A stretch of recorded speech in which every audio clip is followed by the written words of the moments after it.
Beberapa tahun yang lalu, seorang lelaki yang mengamuk dan marah masuk ke Museum Rijks di Amsterdam hingga ia lalu sampai di lukisan terkenal karya pelukis Rembrandt, Night Watch.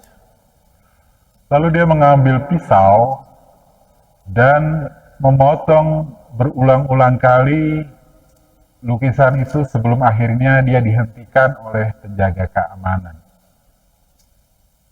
Di tempat yang berbeda beberapa saat kemudian, ada seorang lelaki yang putus asa masuk ke Katedral Santo Petrus di Roma dengan membawa sebuah palu, lalu mulai menghancurkan patung Pieta, karya Michelangelo. Dua karya seni yang berharga rusak parah. Apa yang dilakukan oleh penanggung jawab kedua karya seni itu? Apakah mereka membuang karya seni itu karena sudah rusak? Apakah mereka melupakan karya seni itu? Tidak. Mereka justru memanggil ahli terbaik yang bekerja dengan sangat hati-hati supaya mereka dapat melakukan segala upaya untuk memperbaiki kembali milik mereka yang berharga itu. Pemilik lukisan Rembrandt dan patung Michelangelo tidak akan diam saja saat milik mereka itu dirusak orang. Mereka bersedia membayar ahli dengan bayaran yang paling mahal untuk memperbaiki milik mereka itu. Bagi Tuhan, setiap kita adalah miliknya yang berharga. Tetapi dosa merusak segala yang baik dalam dunia ini. Tuhan tidak akan tinggal diam menyaksikan miliknya itu rusak. Tuhan akan memulihkan segala sesuatu.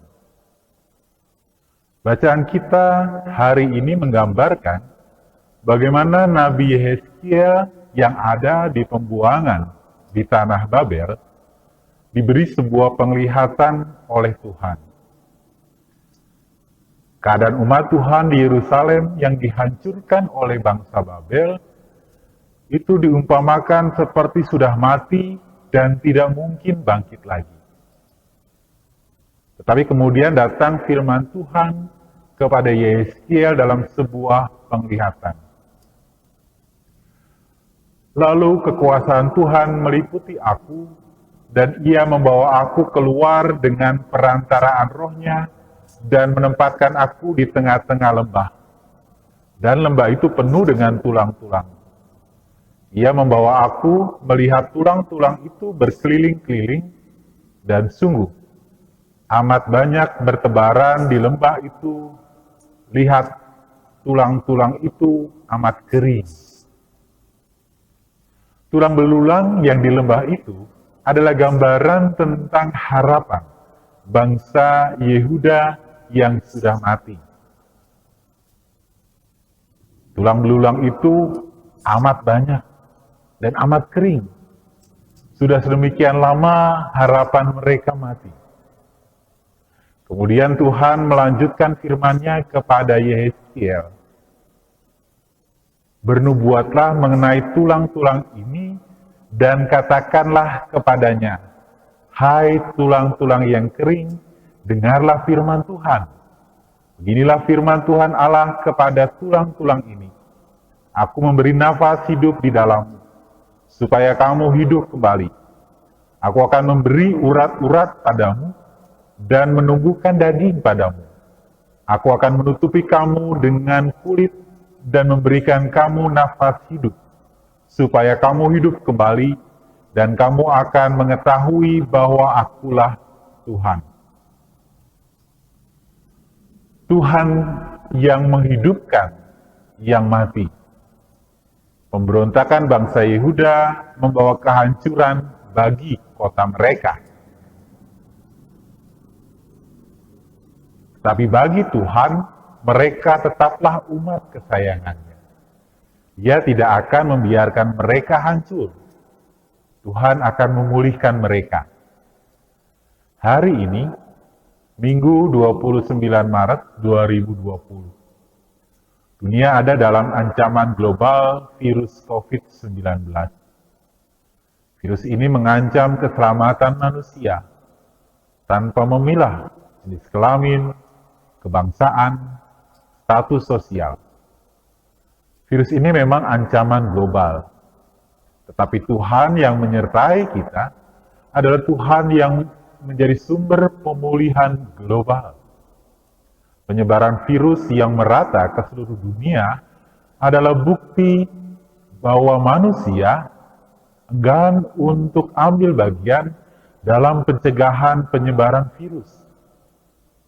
Bagaimana itu dengan tetap tinggal di rumah, menjaga kesehatan diri, menjaga kebersihan diri, tetapi manusia abai. Virus COVID-19 ini bukanlah virus yang pertama yang menyerang manusia. Dan walaupun kita sangat berharap itu tidak akan terjadi lagi, tetapi sangat mungkin virus yang serupa ini akan terjadi di masa depan. Ketika Kristus menjadi fondasi dalam membangun kehidupan kita, maka fondasi itu adalah satu-satunya yang bisa membuat kita bertahan ketika badai kehidupan menerpa kita. Dan badai memang akan datang dalam hidup kita. Kita tidak bertanya apakah badai akan datang, tetapi kapan badai itu akan datang. Dan ketika hal itu datang, apakah Kristus sudah menjadi fondasi di dalam kehidupan kita? Dengan kasih karunia-Nya yang berdaulat, Kristus dapat membawa kebaikan dari kegagalan kita. Dan bahkan dari dosa-dosa kita, Yesus akan memulihkan kita dari segala badai yang menerpa dunia dan yang menerpa kita. Amin. Mari kita berdoa. Bapa, saat badai menerpa kehidupan kami, saat ancaman ada dan nyata di hadapan kami membutuhkan penyertaan-Mu dan tuntunan tangan-Mu. Bahkan kami juga mengharapkan pemeliharaan-Mu dalam kehidupan kami. Biarlah firman-Mu yang kami dengar dan kuasa Roh Kudus yang ada di dalam hati kami akan terus bekerja sehingga bukan hanya keadaan kami yang Kau pulihkan, tetapi biarlah terlebih daripada itu, hati kami yang Engkau pulihkan. Sehingga kami menemukan perlindungan dan penyertaan yang daripada-Mu dalam hidup kami. Dalam nama Tuhan kami, Yesus Kristus, kami naikkan doa kami. Amin. Bapak, Ibu, dan saudara-saudari, kini terimalah berkat dari Tuhan. Damai sejahtera dan kasih dengan iman dari Bapa kita dan dari Tuhan Yesus Kristus menyertai sekalian saudara. Kasih karunia menyertai semua orang yang mengasihi Tuhan kita Yesus Kristus dengan kasih yang tidak binasa. Amin.